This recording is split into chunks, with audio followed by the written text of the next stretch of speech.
how to use Skip the Dishes gift card. If you'd like to use your gift card for Skip the Dishes, it's fairly simple for us to do so.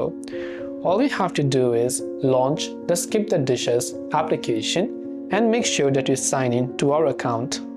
Once we sign into the account, this is the interface you will see.